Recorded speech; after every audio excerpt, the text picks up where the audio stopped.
ప్రియ దేవుని బిడ్డలారా, దేవుడు మన హృదయంలో ఉన్నట్లయితే, యేసు క్రీస్తుని సొంత రక్షకుడిగా అంగీకరించినట్లయితే, యేసు రక్తములో ఎప్పుడైతే కడగబడతామో, నీటి మూలంగా ఎప్పుడైతే బాప్తిసం తీసుకుంటామో, పరిశుద్ధాత్మతో మనం ముద్రింపబడతాం.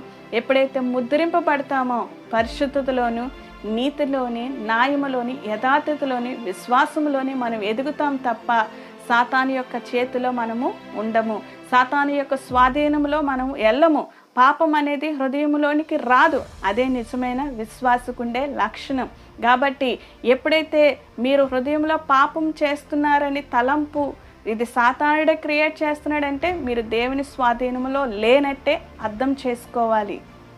మీరు సాతాను స్వాధీనంలో ఉన్నారు. ఎప్పుడైతే మీ హృదయంలో యేసు ప్రభు ఉన్నట్లయితే, మన దేహమే దేవుని ఆలయం అయితే, ఎట్టి పరిస్థితుల్లో కూడా మనం పాపానికి దూరంగా అవుతాం. అది యేసు ప్రభు